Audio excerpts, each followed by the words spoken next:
Welcome to HDiiTV. You're now rocking with your boy.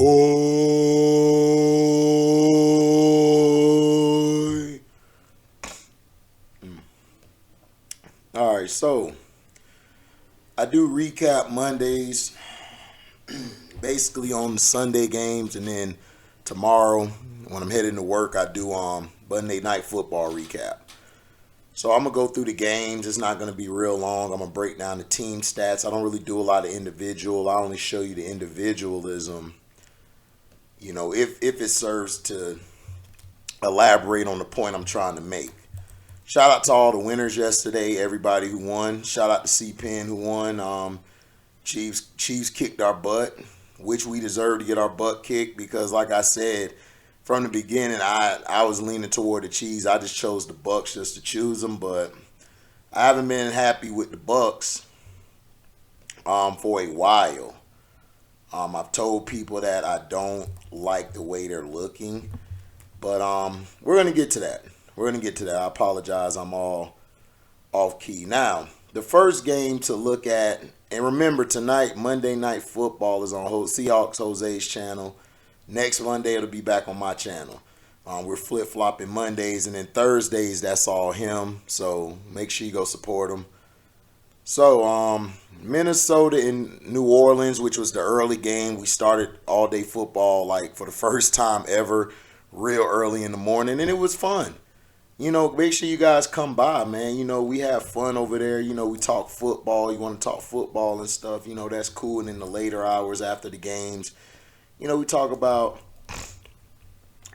other things, you know what I'm saying? So now the Vikings and the Saints game, this game was very slow in the beginning. Like the Vikings put 7 up in the first. Second quarter they put up 6 and the Saints came back with 7. Third quarter, the Vikings put up 3.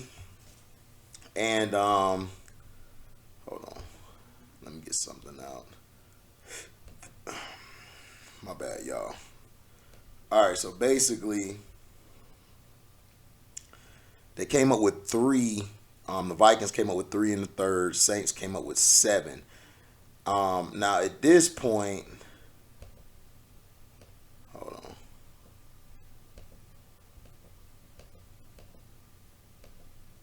At this point, the Vikings had 16, and the Saints had 14.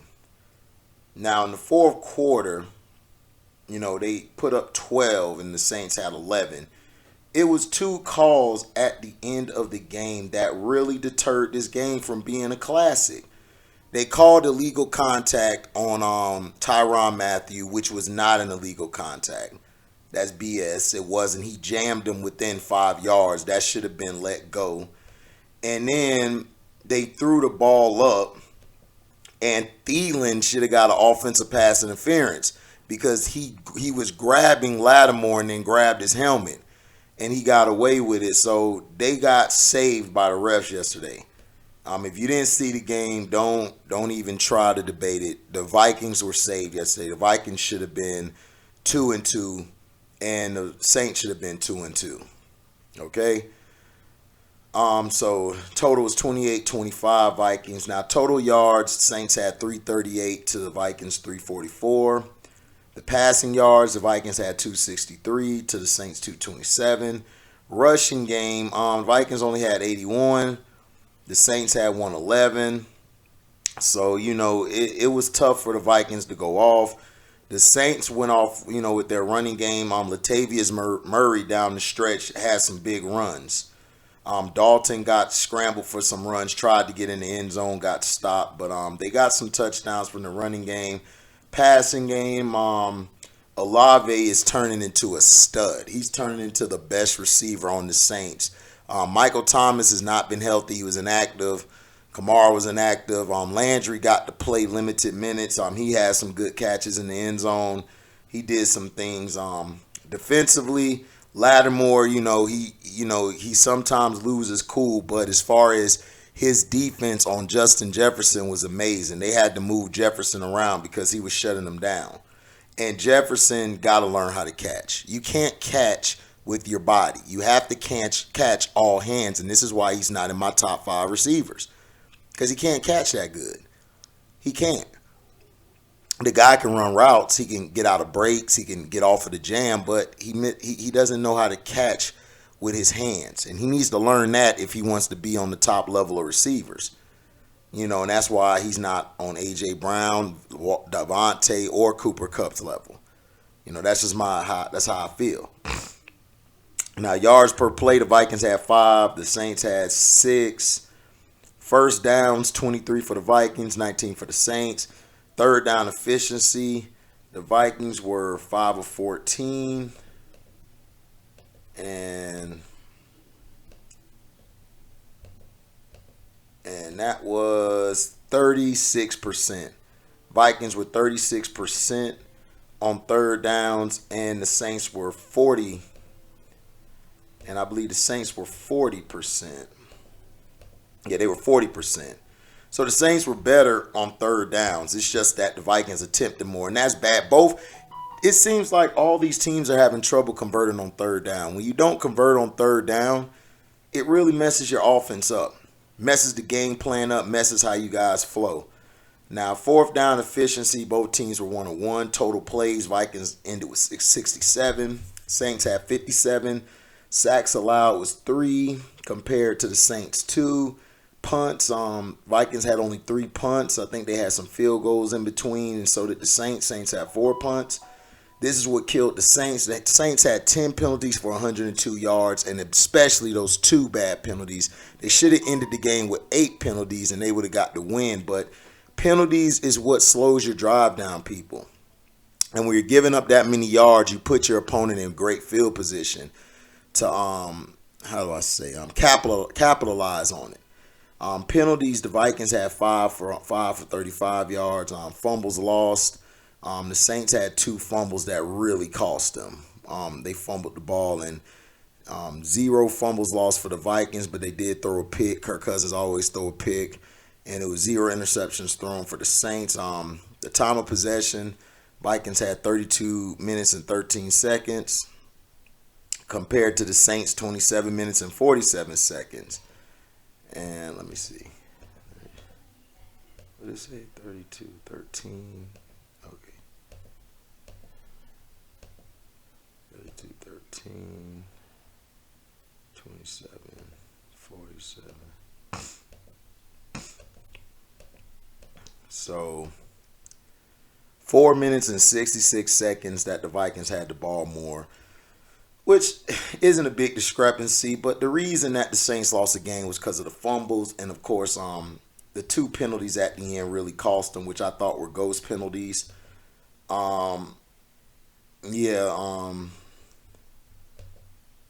Latavius Murray had 11 carries with 57 yards, with Ingram 10 carries for 30 yards, which isn't bad.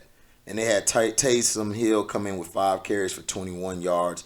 Everybody was averaging over 4 yards except Ingram. He was averaging 3, so they gave it to Murray down the stretch. Murray really carried the load down the stretch, and they kept Dalton within a reasonable attempts, 28 attempts, which is great.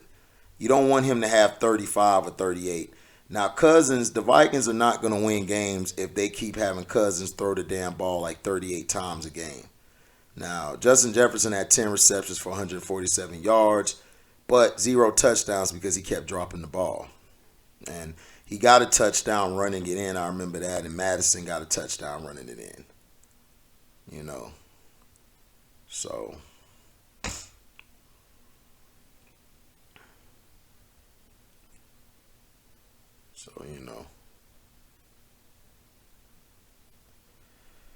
So that's what happened in that game. Now, the next game we're going to go to is the Cleveland Browns at Atlanta.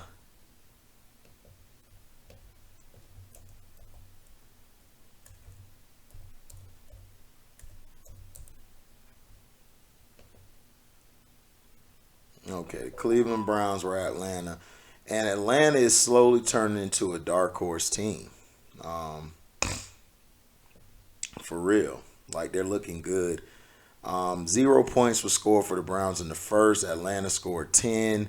Second quarter, Cleveland got 10 on the board. Atlanta had 0. Third quarter, Cleveland had 3.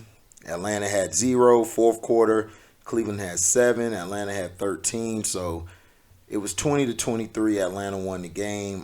Total yards, Atlanta had 333 compared to the Browns 403. Passing yards, 226 by the Browns compared to the 131 for the Falcons. Rushing yards, 177 for the Browns compared to the Falcons 202. Yards per play, 6 for the Falcons, 6 for the Browns. First downs, Browns had 22. Falcons had 19. Third down efficiency. The Browns were on 5 of 14, which is 36%. Is not good, and the Falcons were 3 of 9, which is 33%. So they were worse. Fourth down efficiency, the Browns were 2 of 3. I think that's 60. Hold on. Let me see. Yeah, that's 67%, correct. Yeah, 67%. Total plays, 71 for the Browns, 55 for the Falcons. Sacks allowed, 1 each. Both had 3 punts. Penalties is what killed the Browns. This is why the Browns lost. They had 7 penalties for 51 yards compared to the Falcons' 1 penalty for 15. Plus, they had a fumble and an interception thrown. Jacoby threw the pick at the end. He was trying to move the ball down the field. Fumbles lost, 0 for the Falcons, 1 interception thrown. Time of possession, the Browns won the time of possession because I think Chubb went off yesterday.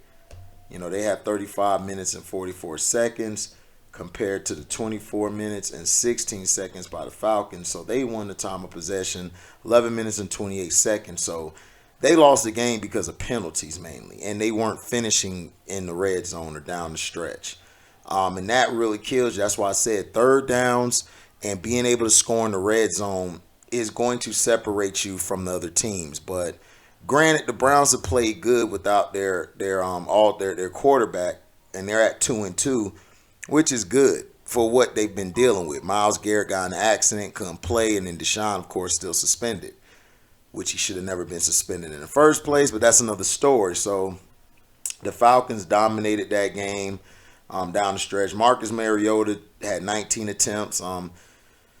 He had a pick, but I'm not sold on Mariota. I think they ought to go to the kid Rittner. I think he'll get the offense flowing better. Patterson really didn't have a big day. He was held to 38 yards. Algieri balled out, had 10 carries, 84 yards. And Caleb Huntley. So they basically were playing defense, and they were getting turnovers. They were getting stopped. So that's how the Falcons won. Falcons are dangerous. They're playing good. You know, the field goal kicking, you know, the kicking, you know, Young Hoku 3 of 3, you know, so yeah, man, they had a good game. The Browns, Jacoby attempted 35 times and 234 yards. You know, Nick Chubb gave you 19 for 118 yards, but if Nick Chubb at times gets stopped, you need to switch it up with Kareem Hunt. Njoku and People Jones got some catches in, but it was no touchdowns. They had a lot of wasted time and wasted yards because they just didn't score in the red zone, and then they weren't making plays. So that's how the Browns lost this game. They just have to learn how to you know, and also Stefanski's play calling got to be a little better. You know, you got to switch it off with Kareem Hunt sometimes. If Chubb isn't down the stretch getting things done, you got to get the ball. Chubb should have 25 to 30 carries. Kareem should have 20 to 25 carries. Excuse me, okay? And Jacoby needs to be attempting 24, 25 passes a game. And the Browns will win. The Falcons did the right thing. Like, Mariota only attempted 19 passes, which is great. Their running backs in between each other had 29 carries between all three. Well, 30. Or 35, excuse me, because Mariota runs too. So that's what I'm saying. You got to ball control. You got to know how to run the ball more when your quarterback is inefficient. Like, people got to understand, if you don't have an effective quarterback, you could run. I mean, there's no problem running. But shout out to the Falcons for winning, and they've been a surprise. You know, Falcons are 2-2 right now. Now,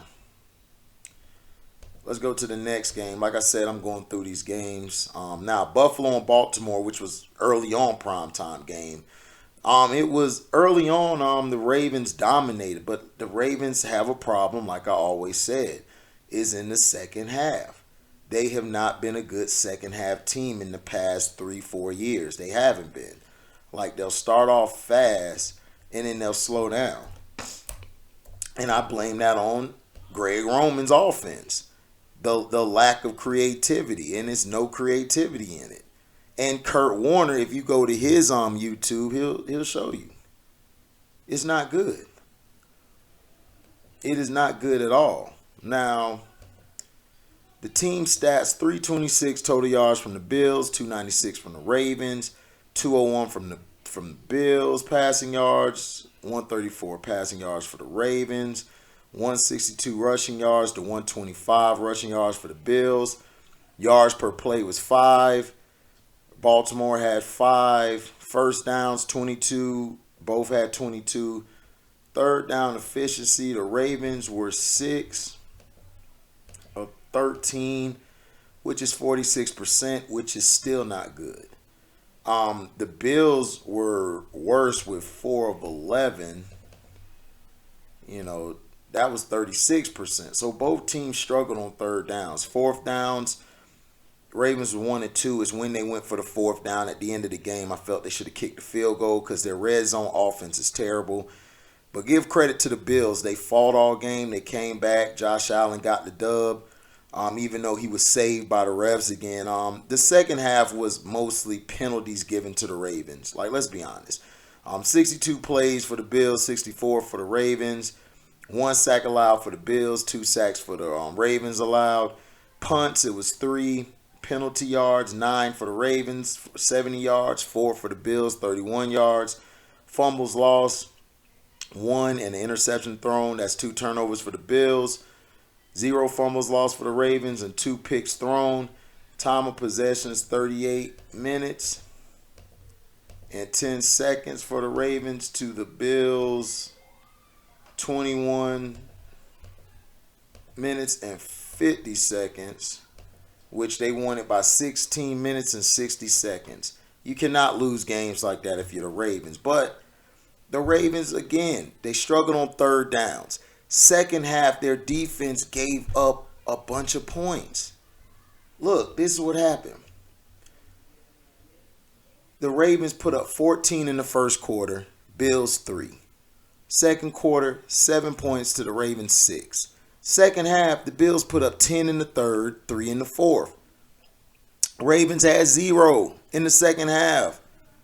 You cannot win games if you can't get on the board in the second half.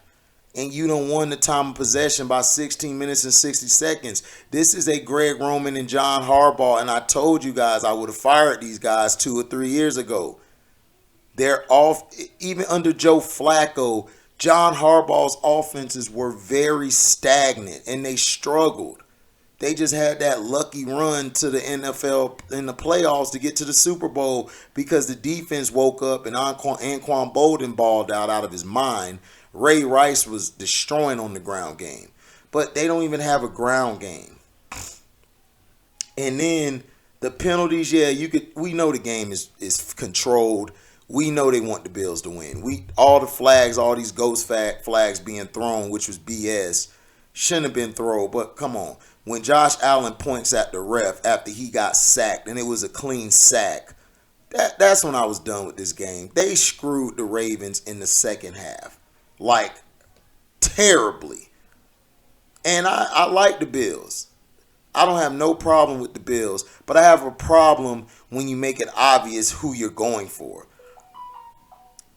The first half, the Ravens dominated. Second half, Greg Roman has to figure out a way to get points on the board. He has to figure out a way to move the damn ball, and this is why I keep telling you, Greg Roman is a terrible offensive coordinator. Justice Hill only had 8 carries. J.K. only had 13. And then Justice Hill, of course, pulled his hamstring, so that kind of hurt him. But, dog, you have to run the ball more. And then Rashad Bateman dropped damn near every pass in the second half. He missing pass after pass. They had a chance to get a couple third downs converted. Rashad Bateman lost his game on offense for them with all his drops. You had other guys dropping it. Demarcus Robinson was tackled down the field before the ball got to him. There was no penalty flag. So this was a screw job. And if you don't agree, go kiss my ass and jump off a bridge if you don't believe. This was a screw job. The Ravens got screwed in this game because the league is carrying the damn Bills like they did the LA Rams last year. They're doing the same thing this year. Josh Allen didn't do anything. He really didn't. He didn't do nothing.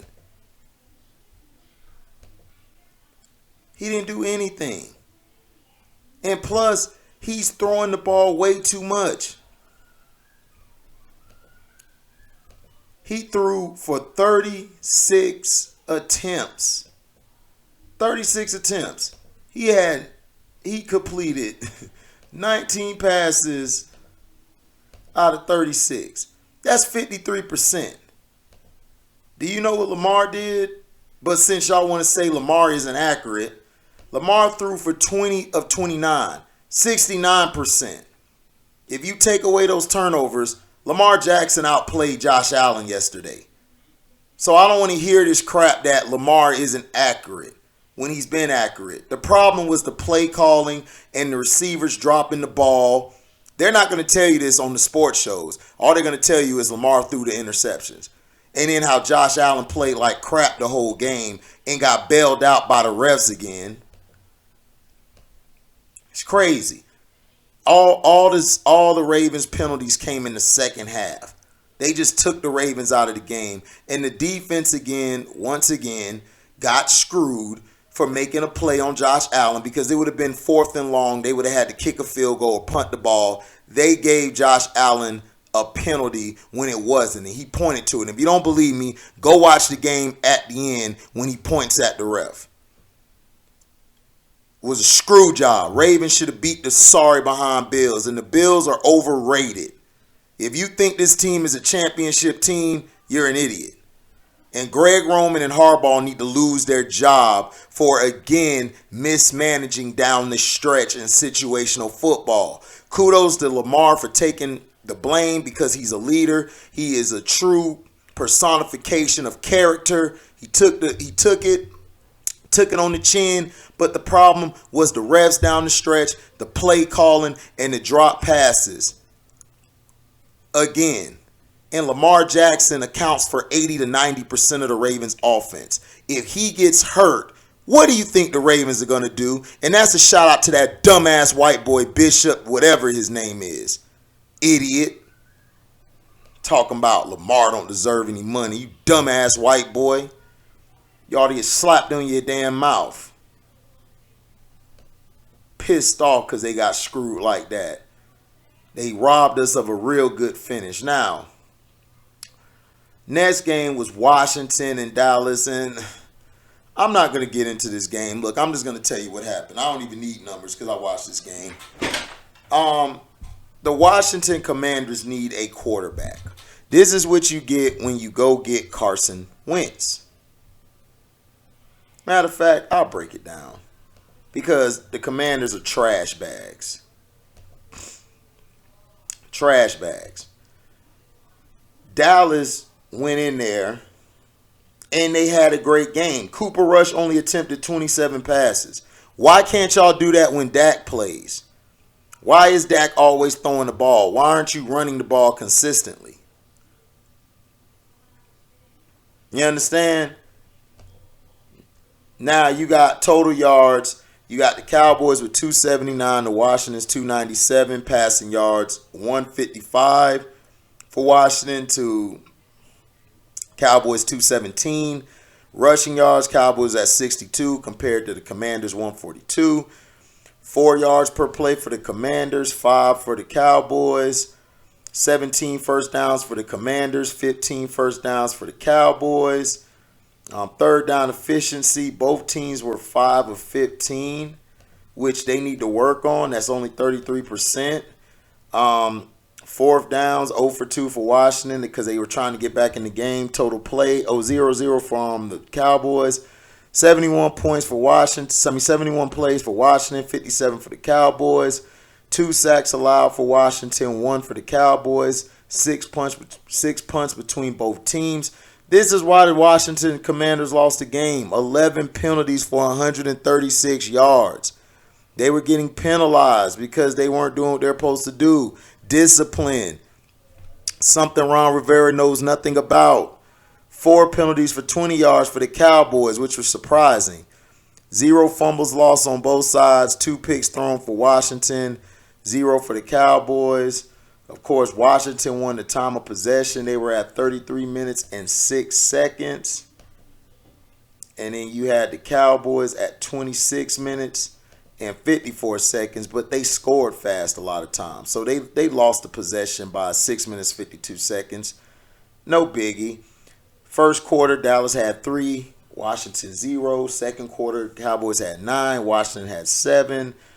Both tied for 3 in the third, and then fourth quarter, Cowboys just took off with 10 points, and then Washington had 0. This game was lost because of the offensively. The Commanders are bad. They're a bad football team. CeeDee Lamb torched them. He was killing them the whole game. He dropped the pass that probably would have gave him 30-some points. But CeeDee Lamb can't catch. That's how he is. Some of those penalties, I think 4 or 5 of them penalties on Washington to me were kind of ghost.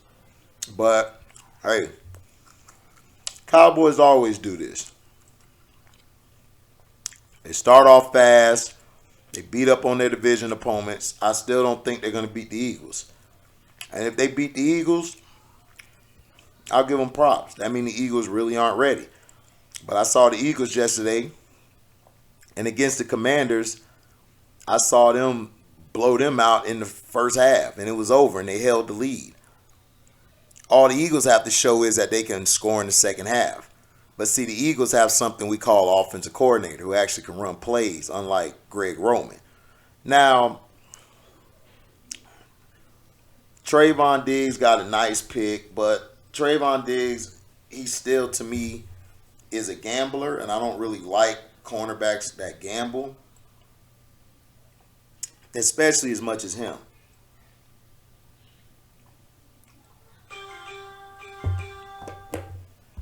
So I don't really trust him, but the front 7, they did okay.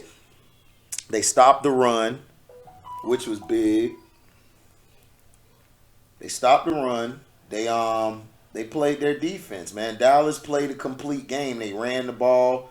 You know, they did what they had to do.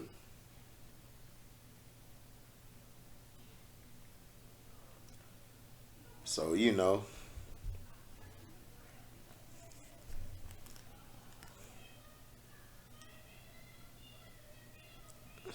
So that's how it is.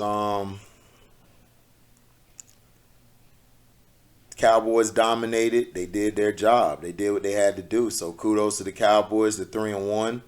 Commanders are 1-3 because they have quarterback issues. Carson Wentz, for some reason, keeps getting a job, but he just keeps showing you he's not a good quarterback. But because he's a white guy, you guys are going to keep giving him the job. The guy's trash, man. It's time to get rid of all these sorry white boys based on their skin while they're around. But the black quarterbacks stay around. They can't do it. You got to get rid of them because they can't throw.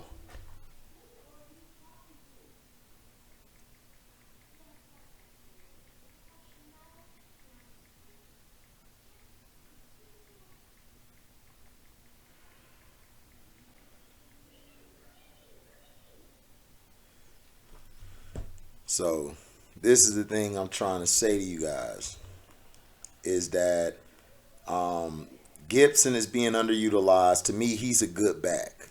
He could be a great one if he actually gets some touches. McKissick isn't doing. I mean, the Commanders are having the same problem the Carolina Panthers had with Ron Rivera. They don't have a creative offense.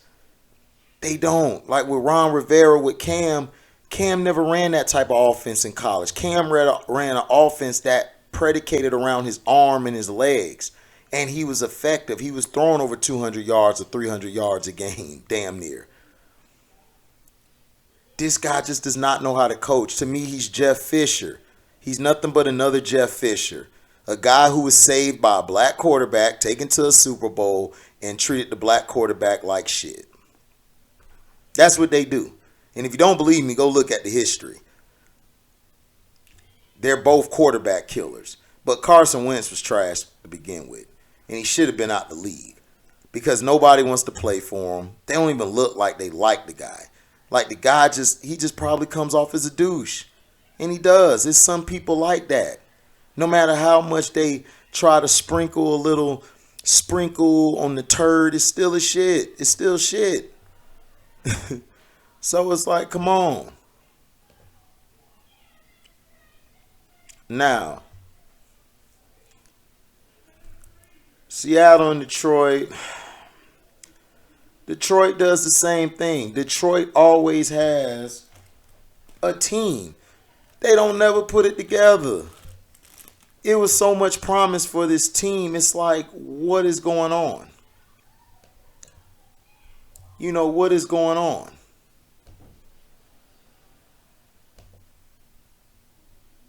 You know, Geno Smith has been balling. Like, Geno has been balling out. But Jared Goff, he balled out too, but he threw a pick six. That really killed them. You know, the Seahawks put up 14 in the first, Detroit 6. Second quarter, Seahawks had 10, Detroit 9. Third quarter, 14 for the Seahawks, 8 for the Lions, 10 for the Seahawks in the fourth. Lions had 22. It just wasn't enough. 48-45, the Seahawks won. This was all offense. Both defenses were destroyed. Total yards, 555 for the Seahawks, 520 for the Lions. Passing yards, 320 for the Seahawks, 375 for the Lions. Rushing yards, 235 for the Seahawks, 145 for the Lions. 9 yards per play for the Seahawks, 8 for the Lions. First downs, both had 27. Third down efficiency, the Seahawks were great. This is why they won the game. They were 9 of 12 on third. They were like 9 of 12 on third downs. That's 75%, baby. That's what I'm talking about. Third downs, baby. 90 and 75%. If the Seahawks keep doing that, man, I don't know. They're showing they really don't need Russell Wilson. And Russell is looking like he need them. The Lions were 40% on third downs. Fourth downs, they were 100 for 3 for 3. Seahawks didn't need the fourth down because they were winning. 63 plays by the Seahawks, 66 for the Lions. 1 sack allowed for the Lions, 0 sacks or punts for the Seahawks. 2 punts for the Lions, penalties, 8 for the Lions for 59 yards. Seahawks had 11 for 76. So the penalties kind of really didn't hurt each team. Fumbles lost, both had 1. Interceptions thrown, 1 for the Lions, which was that pick 6 by Goff. 0 picks thrown for the Seahawks. Time of possession, Seahawks won it with 33 minutes and 6 seconds compared to the Lions 26 minutes and 54 seconds,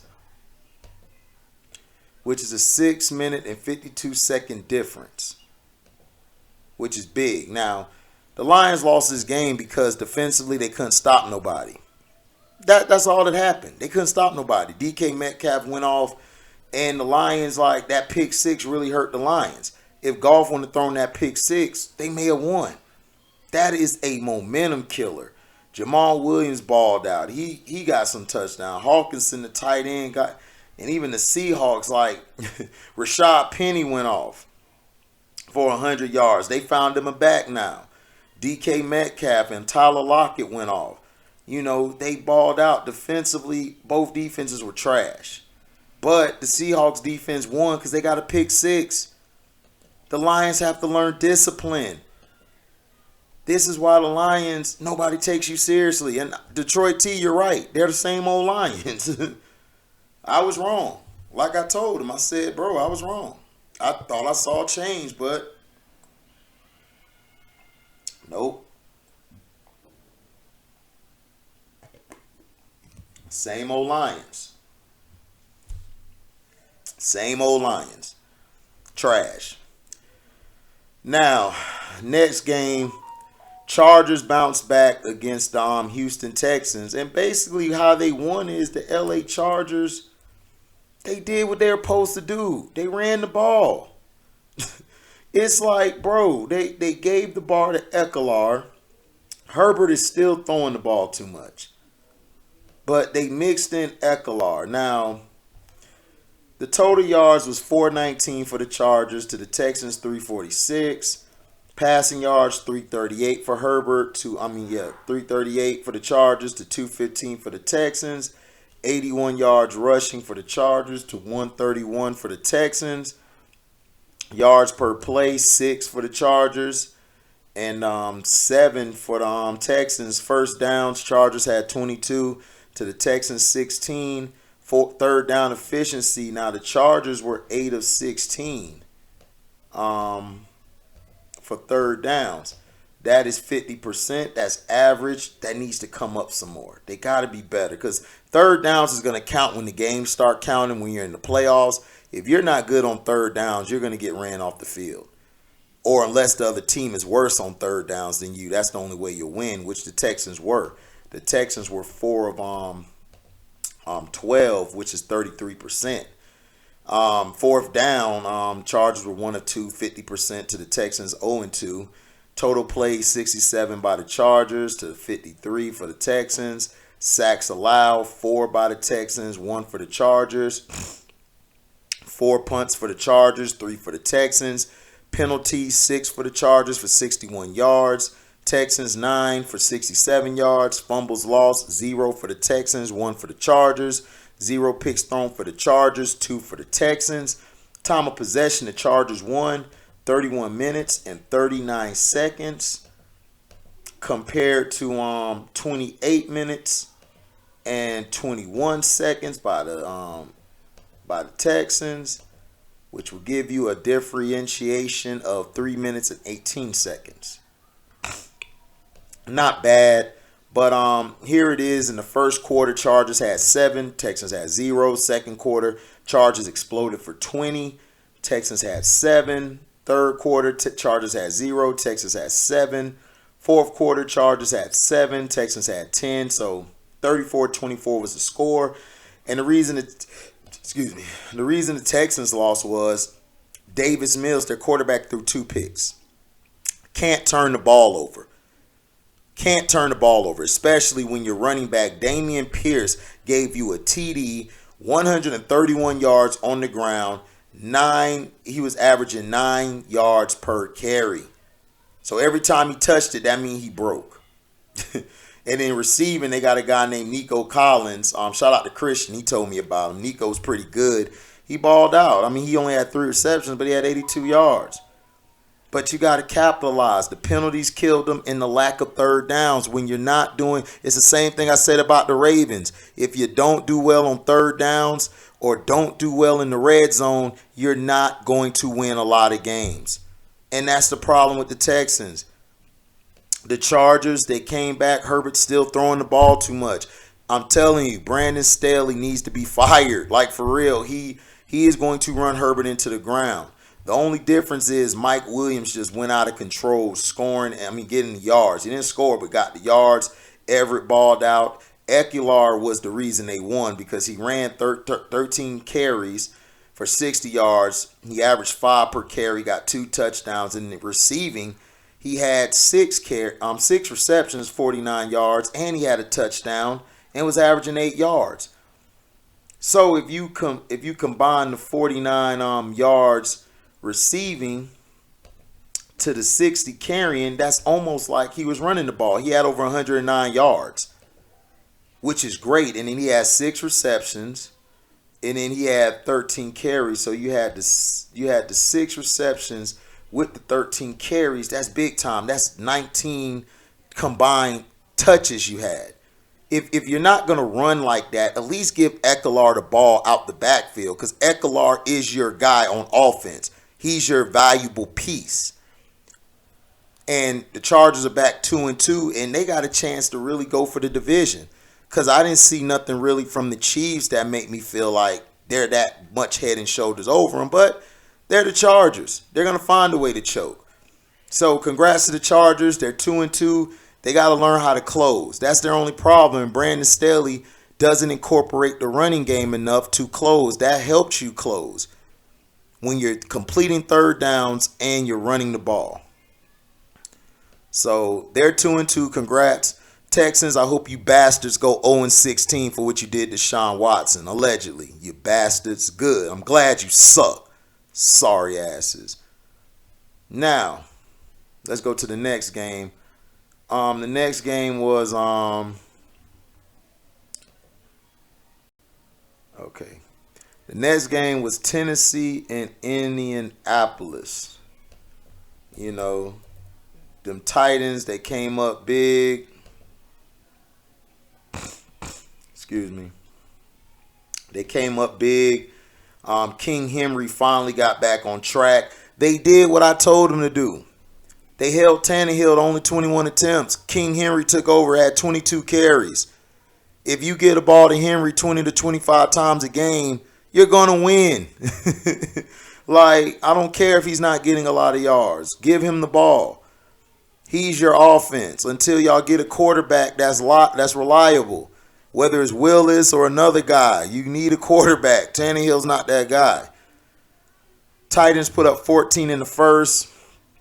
Colts put up 0, 10 in the second for the Titans, 10 for the Colts, 0 in the third, and 0 in the fourth for the Titans. That's not good. You got to learn how to score, or at least get some points in the third and fourth quarter, or your defense has to be amazing. If your defense come to play, which the Ravens defense should have done, then you would have basically won the game, because all you needed was that many points to win. Back in the day, if you was up by that much, you won the game. Colts had 7 in the third and 0 in the fourth. So 24-17 was the final score. Titans had 243 yards total. So did the Colts had 365. Passing yards 116 for the Titans, 327 for the Colts. Rushing yards 127 for the Titans, only 38 for the Colts. That's why they lost the game. They weren't giving Taylor enough touches, or Nyheim Hines. Yards per play, 5 for the Titans, 6 for the Colts. First downs, 21 for the Colts, 19 for the Titans. Third down efficiency, Titans were 5 of 12. Is one of the reasons why they didn't do nothing in the second half. That is only 42%. That's terrible. And the Colts were 7 of 13. And that is 54%, which is better, but it's still average. You got to have at least in the 60 percentile to me to actually be doing good on third downs. Fourth down efficiency, both teams didn't attempt any. Total plays, 52 by the Titans, 63 by the Colts. 3 sacks allowed for the Titans, 3 for the Colts. 4 punts for the Titans, 2 for the Colts. Penalties, 6 for the Titans for 40 yards, 7 for the Colts for 50 yards, depending on when the penalties were. Could have affected the game, but they're about the same, so I don't think it messed it up that much. The Colts were coming back, but they had 2 fumbles lost and a pick thrown. Shout out to the Titans for 0 fumbles or 0 interceptions thrown. Good job. Time of possession, the Colts won. They had 33 minutes and 57 seconds. And they basically beat the Titans. The Titans only had 26 minutes and 3 seconds. Now, this was 7 minutes and 54 second differentiation. So, you know, that's good. It wasn't that far off. But the reason the Colts lost is the turnovers. And then early in the game, they were stagnant. Now, they did do better on third downs. That's why they were coming back. But the fourth quarter, they just couldn't get nothing going. And Matt Ryan, I'm sorry to say, I think he's done. And you've got, I don't know if Nyheim Hines got hurt or whatever, but Jonathan Taylor needs to get the ball 25 to 30 times a game. And Matt Ryan needs to only attempt 25 to 30 a game. He's not the same Matt Ryan. Yeah, he had 2 touchdowns, but he had a pick near the end. And plus, he was getting knocked around on pressure. Shout out to Mo Alley Cox, man. That dude's a baller at tight end. I like him. Michael Pittman Jr. kind of was quiet, but he's pretty good. Alec Pierce came up, And then for the tight ends, they just gave the ball to King Henry. That's all you have to do. Play defense, get a ball to King Henry, Ryan Tannehill, make it easy for him. He got 2 touchdowns, which is great. He moved the ball. He gave the ball to who he needed to give it to. You understand? He gave the ball to who he needed to give the ball to, which was great. And I appreciate that, what he's doing with the ball, because he's not trying to win the game. You're not putting it all on him. Give it to King Henry. That's why the Titans won, because King Henry came alive. So the Titans are 2-2 and the Colts are 1-2-1. Okay? All right, now the next game. Who do we have? Chicago and the New York Giants. To me, both mediocre teams. Chicago basically, Chicago just sucked. They don't know how to utilize Justin Fields. I'm not a fan of Justin Fields, but Justin Fields was not bad like this in college when he played under a real offense. And he got a running game on the ground. Khalil Herbert stepped in and did a magnificent job for Montgomery. And Mooney is good, but he doesn't have no legit weapons. Cole Kmet has been trashed the past 3 weeks. Who else does he have? The Giants, they lost both of their quarterbacks and won the game because Saquon Barkley or bust. Like I said about the Titans, you got to feed King Henry. Saquon had 31 carries, 146 yards. Saquon Barkley won this game for the Giants because he was moving the ball. Daniel Jones got a couple TDs by running it, but Saquon really carried your offense. That's how the Giants will win and play defense. But I knew they would beat the Bears. The Bears are weak on offense. They're terrible. Now, first quarter, Giants had 7, Bears had 6. Second quarter, Giants had 7, Bears had 3. Both had 3 in the third. Fourth quarter, Giants had 3, Bears had 0. And that's why the Bears couldn't close. And that's why the score is 20-12. Total yards, Bears had 304. Giants had 333. Passing yards, Bears had 155 to the Giants 71. Rushing yards, Bears had 149 to the Giants 262.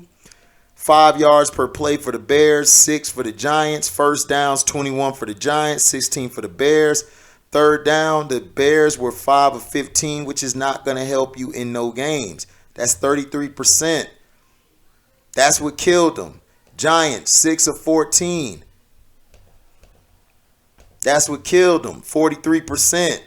That's not good. 43 or 33, like I said. If you don't have in the 60 percentile on third downs, you're not really being efficient. You're not. Only way you'll win that game if the other team has a worse third down than you or you have more penalties than them. Fourth down efficiency, both teams didn't attempt any. Total plays, 60 for the Bears, 61 for the Giants. Sacks allowed, 6 for the Bears, 1 for the Giants. 5 punts each for both teams. Penalties, 5 for the Bears, 65 yards. Giants, 7 penalties for 55 yards. Fumbles lost, 3 for the Bears, 1 for the Giants. 0 picks thrown for the Bears, 1 for the Giants. Time of possession, 31 minutes and 17 seconds for the Giants compared to the Bears 28 minutes and 43 seconds. 2 minutes and 74 seconds difference, but It's not big. The reason the Bears lost this game is they can't score. They can't score in the red zone. They can't score naturally. They have a problem, and then they fumbled the ball 3 times. That's why they lost. They fumbled the ball, and then third downs, they're terrible. The Bears just don't have an offense.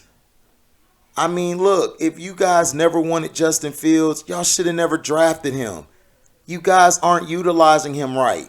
You guys are running remedial offenses for this kid. You're getting him killed. He has no offensive line and no weapons at receiver. If you never wanted him and you want a white quarterback, you should have just went and got a white quarterback. I get tired of this fake crap. If you're racist, just show you racist. I respect you because you know you're racist. Don't be trying to put a Band-Aid over the cut when the shit is bleeding. You got to clean that cut. And you guys ain't trying to clean nothing. Y'all trying to let it leak out. Terrible, dog. I blame this on the Bears coaching staff and their management. This is why they're losing. Plus the fumbles. You can't fumble the ball. You got to hold on to it. And third downs. The Giants won because it was Saquon Barkley or bust. They need a quarterback. Daniel Jones is not your long-term answer. And Tyrod Taylor, I knew he wasn't going to do nothing. That's why I never wanted him to start, because he's going to get hurt like he always does. So kudos to the Giants being 3-1, but it's a fraudulent 3-1. Bears are 2-2. Bears should be 0-4. Seriously. It's terrible. Now the next game, the Jags and Philly. Yeah, the Jags and Philly. Excuse me.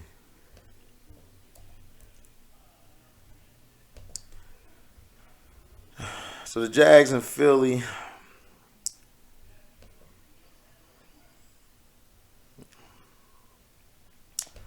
So basically the total yards, Philly had 401 to the Jags 219. Passing yards, Eagles had 191 to the Jags 148. Rushing yards, Eagles had 210 to the Jags 71. Yards per play, both had 5. First downs, 25 for the Eagles, only 13 for the Jags.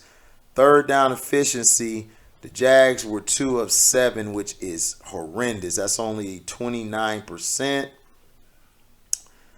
The Eagles were 4 of 15, which isn't even better. That's 27%. So they both were terrible. It's just the Eagles attempted more fourth downs. The Eagles were 3 of 5 on fourth downs, which is good. That's 60% because you don't really go that much for fourth downs. 0-1 for the Jags. Total plays 77 for the Eagles, 46 for the Jags. 4 sacks allowed for the Jags, 2 for the Eagles. 3 punts by the Jags, 3 for the Eagles. 4 penalties for 38 yards for the Jags. 3 penalties for 20 yards for the Eagles. So a fairly clean game. Jags lost this game because they fumbled the ball. 4 fumbles lost, 0 for the Eagles. Interceptions thrown, 1 each. And the Eagles just dominated the time of possession. They had 39 minutes, 51 seconds compared to the Jaguars, 20 minutes and 9 seconds. So the Eagles won the time of possession by 19 minutes and 42 seconds. And they only managed 29 points. The Jags jumped off early, 14 points in the first. The Eagles 0. Eagles scored. For some reason, the Eagles in the second quarter, that is their quarter. They're going to kill you in that quarter. They're 20 points and then 0 in the second. Second half, both had 0 in the third. Now, this is where I wanted to see what the Eagles do. Could they close? And Jalen Hurts and them did. They had 9 points in the fourth, 7 only for the Jags. So it's 29-21 final. Jalen Hurts only attempted 25 attempts of passing, had one pick, but he had a touchdown rushing. So he had 38 yards. So he had a total of like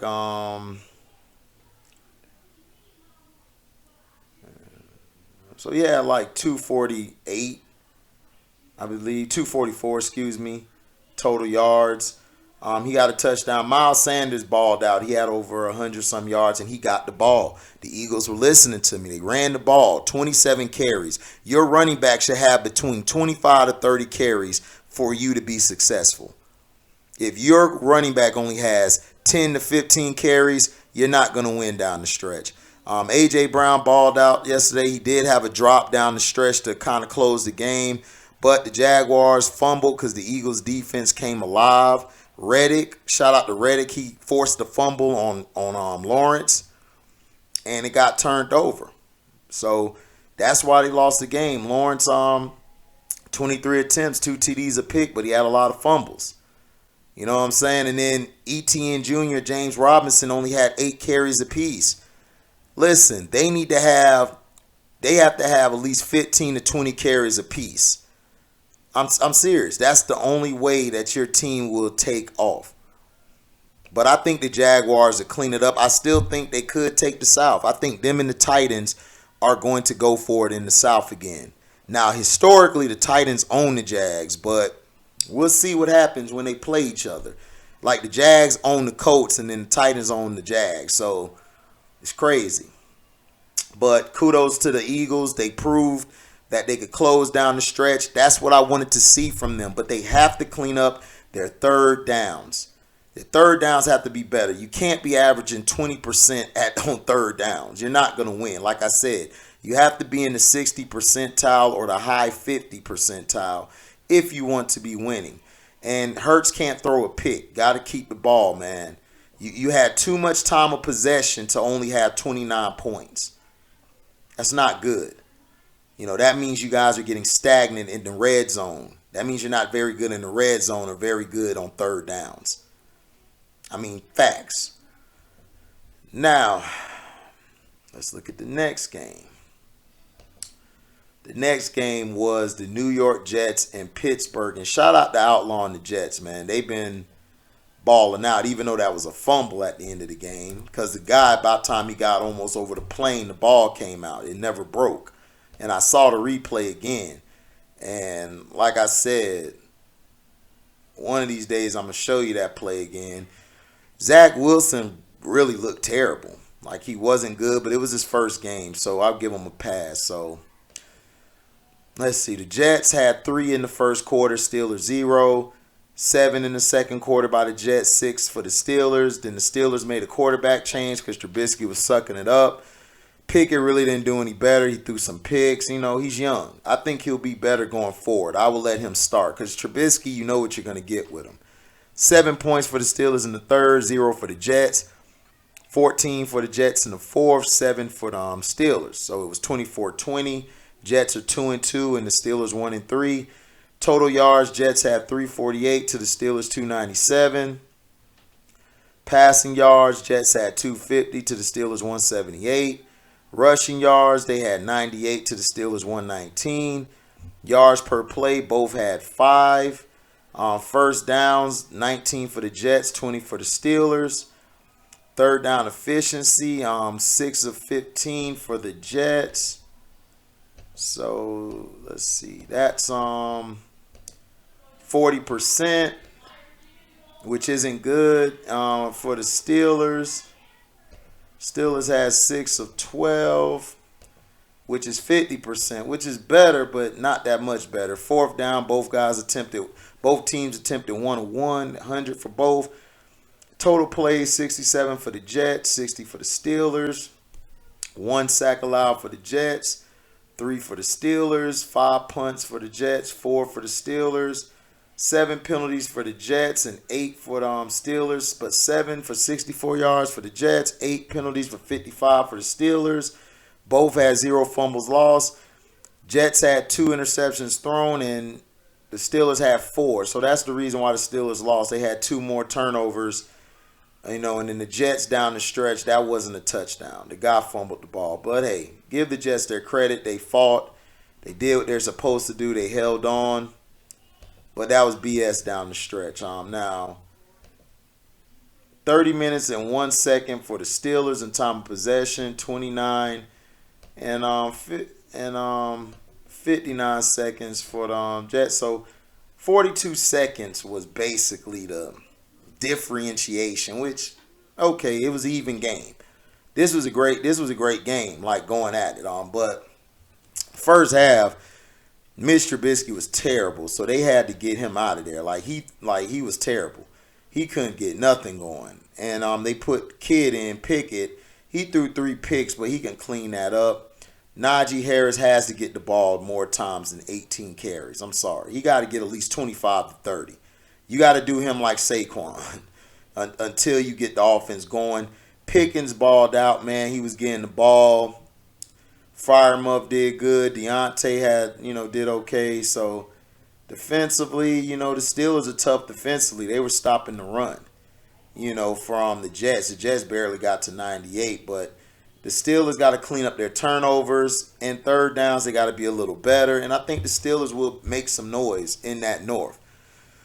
But they're 1-3. The Jets are 2-2. So that AFC North, everybody's about 2-2. So that's going to come down to the end in that division. But kudos to the Jets. They held on at the end. Zach Wilson, I'm not sold on him. And plus, he can't throw the ball 36 times. That's not going to cut it. Breece Hall needs to get the ball 25 times. He got to. Michael Carter also needs to get the ball 10 to 15 times, along with Breece's 20 to 25. You got to take pressure off your young quarterback. If you don't, you're going to get him killed. Okay? All right, now, let's see. Arizona and Carolina. This game was sort of like the Bills and the Ravens. The Carolina Panthers jumped out to a big start, and then they do like what Baker teams always do. They fail down the stretch. Like, it was 0-0 in the first. Cardinals put up 3 in the second. Panthers had 10. Third quarter, Cardinals had 7. And Panthers had 0. And then it was 16 in the fourth by Arizona and 6 for the Panthers. This game was just about Kyler Murray just closed. He stopped running them dumbass plays that Kingsbury was calling. Marquise Brown finally got some hands yesterday. But the Panthers, Baker Mayfield choked again. He's throwing the ball too much. 36 attempts? Really, Matt Arhul? Dude, Christian McCaffrey needs 15 carries, dog. And if you're not going to give him... you got Dante Foreman from the Titans. Foreman should be having about 10 or 15 carries. He can carry the ball. Christian McCaffrey, you need to use more of a third down back or a scat back or running outside the tackles. That's what I'm saying, man. But shout out to Frankie Louvu, the lineman, the linebacker on the Panthers, man. He was cracking everybody yesterday. He was spraying everybody. Everybody, I tell you. Shout out to Louvu. 338 for the Cardinals, total yards, 220 for the Panthers. 206 passing yards for the Cardinals, 180 for the Panthers. Rushing yards, 132 for the Cardinals, 40 yards for the Panthers. 5 yards per play for the Cardinals, 4 for the Panthers. First downs, 20 for the Cardinals, 11 for the Panthers. Third down efficiency, you had the Cardinals were 6 of 15, which is 40%, which is not good. But the Panthers were 2 of 10, which is 20%. But yet you want to tell me Baker can play quarterback. Fourth down efficiency, 1 of 3 for the Panthers. That's 33%. 0 for 2 for the Cardinals. Total plays, 70 for the Cardinals, 51 for the Panthers. Sacks allowed, 2 for the Panthers, 1 for the Cardinals. 3 punts for the Cardinals, 4 for the Panthers. 7 penalties for 61 yards for the Cardinals. 6 penalties for 76 yards for the Panthers. 1 fumble loss for the Panthers. 1 pick thrown for the 2 picks thrown for the Panthers. Cardinals had 0 fumbles lost and 1 pick thrown. Time of possession, 38 minutes and 35 seconds for the Cardinals compared to the Panthers, 21 minutes and 25 seconds. The differentiation is 17 minutes and 10 seconds. The Cardinals had the ball for that long and only gave you 26. And that's why they won the game, because of possession And the Panthers being terrible on third downs. Like I said, it's either the third downs or you can't score in the red zone. And then the turnovers. 3 turnovers, a fumble loss, and 2 picks by Baker. It's like, come on. A couple of them were tipped.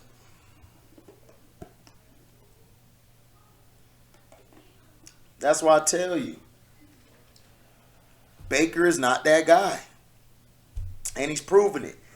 But the Cardinals won because in the second half, they've been the best second half team in football. Except when they play the Rams, they just can't play good against the Rams. But they ain't even lose that game by that much. They could clean that up and beat the Rams next time. Because the Rams don't look impressive. But second half, they ball out. But the Cardinals, they have to run the ball more. Connor needs to get the ball. Now, Kyler Murray only had 32 attempts, which is better than last week. He almost had 60. But you got to run the ball. Connor needs to get the ball 5 more times. At least 20 to 25 carries a game. Eno Benjamin needs about 10 to 15. Kyler has got to get the ball thrown. He needs to attempt like 25 to 30 passes a game. And he almost did it. If he does that, the Cardinals will be dangerous. Cardinals will be dangerous. When they get Hopkins back, they're going to be extra dangerous. But how much does Hopkins have left in the tank? That's what we fail to see. Defensively, they have trouble. J.J. Watt came back. His presence basically had rub-off effect, but he didn't really do nothing. But his presence did. He had a presence. But the reason the Panthers lost this game was third downs, red zone, and turnovers. That's the reason they lost the game. Cardinals, they stopped running that Cliff Kingsbury bullshit in the second half, and Kyler Murray and Connor took over. And Marquise Brown took over. He dominated that secondary of the Panthers, which is starting to look a little overrated. But the reason also the Panthers lost, Jeremy Chin got hurt. He left the game. If Chin would have never left the game, Panthers defense would have held the Cardinals down. Chin is their leader. He's like Marshawn Lattimore for the Saints. Their emotional leader. And if he's out, they're in trouble. Like straight up. Now, the next game. Oh, God. New England and Green Bay. This screw job here. It was a screw job between both teams. The Packers are terrible. If you're a Packers fan and you're condoning this play, you stupid. Hoyer got hurt, and Bailey Zapp had to come in the game, and he almost beat the Packers defense. Aaron Rodgers was terrible. If it wasn't for Aaron Jones and A.J. Dillon, y'all would have lost this game. And Alan Lazard, shout out to Lazard and Dobbs. They saved the game. So, first quarter, New England was up 3-0. Second quarter, they both had 7. Third quarter, Green Bay won 10-7. Fourth quarter, they were tied at 7. They went to OT. Green Bay had 3 points made. They really screwed the Patriots on a defensive play down the stretch. They saved Aaron Rodgers like always. But Packer fans are delusional like Cowboy fans. I don't know who's more delusional, them when it comes to their quarterback or Dallas when it comes to their franchise. They're both the same. Total yards. Packers had 443 to the Patriots 271. Passing yards 244 to the Patriots 104. Rushing yards, Green Bay had 199 to the Patriots 167. Yards per play, 5 for the Pats. 6 for the Packers, 24 first downs for the Packers, 17 first downs for the Patriots. The Patriots were 3 of 11 on third downs, and that's because they had their third string quarterback in there. He was 27%. Packers, they were 6 of 14 on third downs. Okay, that was 43%. That's not much better, but that helps them if the other team's third downs, they suck, and in the red zone, they suck. Fourth down, they were 1 of 1. Total plays, Packers were 71 yards to the Pats, 58. Sacks allowed, 1 by the Packers, 4 by the Pats, 7 punts by the Pats, 5 by the Packers, 7 penalties for 75 yards for the Patriots, 4 penalties for 40 yards for the Packers. I mean, the Patriots, they had too many penalties. Fumbles lost, it was 1 for the Pats, 1 for the Packers, 1 pick thrown for the Packers, 0 for the Patriots. Like I said, the Patriots should have won this game. They got screwed down the stretch. They did. 36 minutes and 49 seconds for the Packers compared to the Patriots, 33 minutes and 11 seconds. So the differentiation was Packers won by 3 minutes and 38 seconds. Not much, but the Packers won because they ran the ball. Take the ball out of Aaron Rodgers' hands, you will win the game. You want to, listen, if you shut the run down for the Packers and you force Aaron Rodgers to beat you, you will beat the Packers. Defensively, all you got to do is run the ball. That's all Belichick was doing, was old school football. Ran the ball, his quarterback just throw it here and there when they need to, and play great defense. And their defense did good. It's just they got screwed on some plays, which they did. It was some penalties that were thrown that were very ghost-ish.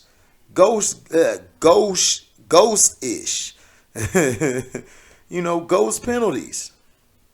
But third downs, if the Patriots would have did better, if they could have made it 6 of 11 or 7 of 11, they would have beat the Packers. They would have had more possession of the ball. So the Packers, they're a fraudulent 3-1. Patriots really should be like 2-2 or 3-1. It's just Matt Patricia has some bad play calling, and you know they just don't have a quarterback. Mac Jones is fragile. Horror just showed you he's fragile. So you lost 2 of your white boys. You had a third white boy. Maybe if you'd have stuck with Cam a little longer, you would have actually had time to develop Mac. But no, you wanted to throw Mac out there to show that that's my next Tom Brady. And Bill Belichick has been looking very overrated. As a coach, as a defensive coordinator, his schemes are one of the greatest I've ever seen. But as a head coach, I just think he's overrated. He just is. I mean, he just is to me. But shout out to the Packers for winning, but you guys are a fraudulent 3-1. I don't believe in you. Denver and Las Vegas, again, we're seeing the struggles of Russell Wilson. And the Seahawks are looking way better on offense without Russell Wilson. I'm just saying. You know, Big Gino around there grabbing booties. I guess, you know, that has an effect on the team, I see. Now, the first quarter, Denver had 7. Las Vegas had 3. Second quarter, Vegas had 16. Broncos had 9. Third quarter, Broncos had 0. Raiders 3. Fourth quarter, Broncos had 7. Raiders had 10. Total yards, 299 for the Broncos, 385 for the Raiders, 214 passing yards for the Broncos, 173 for the Raiders, 85 rushing yards for the Broncos, 212 for the Raiders. Yards per play, 6 for the Broncos, 5 for the Raiders, 12 first downs for the Broncos, 25 first down for the Raiders. The Raiders were 7 of 14 on third downs, which is 50%. That's not good, and that's not bad. So they were average. The Broncos were 3 of 11. This is what killed them. Also, the fumbling problems of Melvin Gordon. Melvin Gordon cost them this game yesterday. Fumbling the ball. If he wouldn't have fumbled the ball when he did, Broncos would have won this game. 27%. Third downs for the Broncos. They were 1 of 2 on fourth down, which is 50%. Raiders didn't attempt anything. Total plays, 48 for the Broncos, 74 for the Raiders. 3 sacks allowed for the Broncos to the Raiders 2. 5 punts for the Broncos compared to the Raiders 4. Broncos had 7 penalties in 50 yards, to the Raiders 4 penalties and 25 yards. Fumbles lost, 1 by the Broncos. That's what killed them, was that fumble. 0 turnovers on the Raiders and 0 picks thrown by the Broncos. 34 minutes, 52 seconds. The Raiders had the ball compared to the Broncos 25 minutes and 8 seconds. So the reason, and that's a differentiation of 9 minutes and 44 seconds, which is key. That's big time. So that's the reason why the Broncos lost, was because of that turnover and their inefficiency on third down. Listen, I don't know what it is, but the rushing yards, they got to keep running the ball. Melvin Gordon didn't do what he do. Javonte came in. You got to try to get Melvin Gordon still involved. Even though he fumbled, you don't want your running back to lose confidence. And now you may have lost Melvin Gordon for the next couple weeks mentally. You got to run the ball. It's good you kept Russell Wilson at 25 attempts. He had 2 TDs, so Russell bounced back. Russell had a good game. But it's just the third downs he's struggling with. And then running the ball, they didn't do that well. On the other side, Derek Carr, it's just terrible. Josh Jacobs, the Raiders won because they finally ran the ball. Josh McDaniels finally used Jacobs. Jacobs should be getting 25 carries to 30. Period. Devontae should be getting as many targets as he won. He had 9 receptions for 101 yards. He still balled out.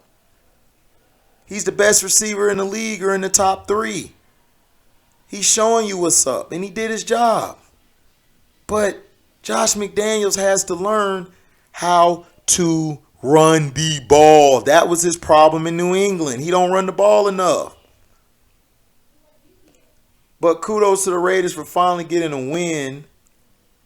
Took long enough, but the Broncos got to learn how to get their third downs going and get their running game going. If they get their running game consistently going and minus the turnovers and fumbles, I still think the Broncos could cause some noise.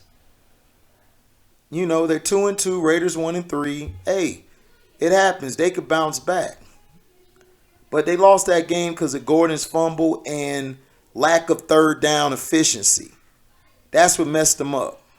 In red zone, they struggle in the red zone.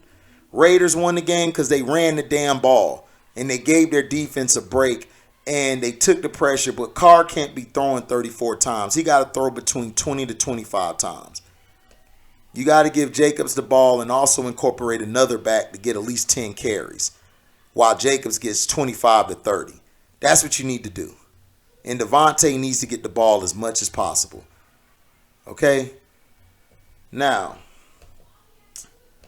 the game everybody wants to talk about, everybody, laughing about, going off about is the Kansas City and Tampa game. And I told everybody from the beginning, listen, stop trying to bring Cino in all of this. Me and Cino, we're cool. I got love for Cino. This is not his page. If you want to talk trash about Cino or go to him, you can go to his page. Okay? I'm not Cino. He's a Chicago brother. I'm a Florida boy. All right? I'm country. He's city. We're not the same. But I respect him. That's my big bro, and I'm loyal to him. That's my dog. But I don't work for him, and I'm not with him. Tampa Bay is my team because I'm from St. Petersburg, Florida. That's next to Tampa, idiots. Okay? I root for Dallas as well because that's my father's team. He was a Dallas fan since the Starbuck days and since they were an expansion team. The original America's team, not this bullshit now. So that's why I root for them and talk about them mostly. My other brother, DJ, he's a Seahawks guy. So I'll talk about the Seahawks as well. You understand? Plus, our cousin is on the Cowboys, Dante Fowler. Okay? So please, stop trying to put Cino on my page. If you want to say what you got to say, go diss him on his page. Stop coming to my comments talking about Cino this and that. I don't care. That's Cino. Cino is a Tom Brady fan and a Bears fan. He's told you guys this. So I don't know why y'all saying he's a bandwagoner. No, he's a Tom Brady fan. He's been a Brady fan for like 10, 15 years now. It's like, come on. Like, you guys are stupid. Now, Kansas City and the Bucks. Kansas City scored 14 in the first quarter. Bucks had 3 second quarter. They both had 14. Chiefs had 10 in the third. 7 points for the Bucks, 3 in the fourth for the Chiefs, 7 for the Bucks. So the score was 41-31. The Chiefs dominated this game because they ran the ball. I told you, if Flubber Reed runs the damn ball, the Chiefs will win. It's not rocket science. Hilaire redeemed himself. Good job. I'm proud of him. I am a huge fan of Clyde Edwards-Hilaire. He was looking a little bit flimsy out there. Isaiah Pacheco, he needs to get the ball 15 to 20 times a game. Not 11, 15 to 20 times a game. If Hilaire is going to give you that many carries, Hilaire needs to give you 15 to 20 carries a game. They both need at least 20 carries a game each. McKinnon needs to get 5 to 10 carries a game. Sometimes you can push him to 15, but I wouldn't. Because I would give Hilaire and Pacheco the ball because they're better downhill runners. Just my opinion. The Bucks defense, I told you guys, during preseason, I did not like this Bucks team. And I stick by it. They're 2-2 now, but they should be 0-4. They were let off the hook against the Cowboys, and I forgot the other team they played, but they were let off the hook. They're not good. Defensively, Levante David is done. I told you guys, he's done. If Devin White doesn't play like a superstar, we're not winning. The front four is not the problem. The problem is the linebackers. We don't have any right now. They're not clogging the holes. The linemen are holding their gaps, but the linebackers, I don't know if this is a college thing and pros thing, but the linebackers on both levels are sorry. They cannot read the triangle. Hilaire was taking you to the play all night. You guys couldn't capitalize. And Shaquille Barrett, if you jump around another tackle, I will slap the piss out your mouth. Stop jumping around tackles. You give that blocker an extra level to go to. When you jump around the blocker, you help him out. He pushes you out the way. That makes the hole as wide as some stripper cooter. That's how wide the hole was, as a porno girl's cooter. That's how wide it was. Patrick Mahomes is throwing the ball way too much. Down the stretch, he was starting to choke a little bit. But they had a big lead, so he was good. Mahomes has to learn how to play from the pocket. As far as running outside the pocket, improvising, he's the best in the game. I think he's better than Russell Wilson was throwing outside the pocket. I might not be sure. They're about the same, but Mahomes is a beast. But listen, yeah, you guys are 3-1, but you're really a fraud 3-1. Mahomes got to learn how to throw from the pocket a little more, or he's going to get himself hurt. Flubber Reed, give Hilaire had 19 carries. Give him the ball 5 more times. Give Pacheco the ball 6 or 7 more times. Mahomes needs to be throwing between 25 to 30 attempts a game. Okay? But congrats to the Chiefs. They did their job. They played good. Defensively, they got to do better in the second half. They gave up too many yards and points. Tom Brady cannot throw for 52 times a game. This is why the Bucks lost. Fournette cannot run the ball. He can't run the ball all day, every day. He's not that type of running back. I said this before the season. The Bucks need a running game. Tom Brady is better when he throws between 25 to 30 times a game. The running game you got to give your running backs 15 to 20 carries. They were down early, doesn't matter. If you run the ball and get the ball going, you still have a chance to get the game in your hands. But you guys want to do this up and down football crap like this is basketball. No. It's terrible. Tom Brady can't be throwing the ball 52 times. I don't care what anybody says. Defensively, Shaq Barrett was jumping around plays. Levante David and Devin White were getting killed because the outside backers were not containing. They weren't compressing. The inside guys, the tackles were compressing, but the linebackers weren't reading the triangle. They're running around blocks. This is why Devin White, to me, I don't like him a lot. He's great as far as in pass coverage, but against the run, he jumps around a lot of blockers. Receiving wise, Mike Evans came back. It seemed like he only could play when Marshawn Lattimore ain't locking his ass up. Leonard Fournette got 7 receptions, which is good. He's a receiving back. You need to get you 2 more running backs, downhill runners. There are running backs out there you can grab just to run the ball. If you don't get a running game going, Bucks are not going nowhere. They might make the playoffs because the South and the NFC is weak, but they're not going to do nothing. They're going to be a first round and out. Now, team stats, the Chiefs had 417 total yards. Bucks had 376. Passing yards, 373 by the Bucks, 228 by the Chiefs, 189 rushing yards by the Chiefs, only 3 by the Bucks. That's why the Bucks lost. They didn't run the goddamn ball. Yards per play, 6. 5 for the Chiefs. First downs, they tied at 27. Third downs, the Chiefs were good. This is when the Chiefs run the ball and they're good on third downs. They were 71%. You will not beat the Chiefs. This is what I've been talking about all the time. This is what I've been talking about all the time, okay? Is that if they run the ball and they're efficient on third downs, you can't beat the Chiefs. Now, the Bucks, they were 6 of 10. They were 60%, which isn't bad.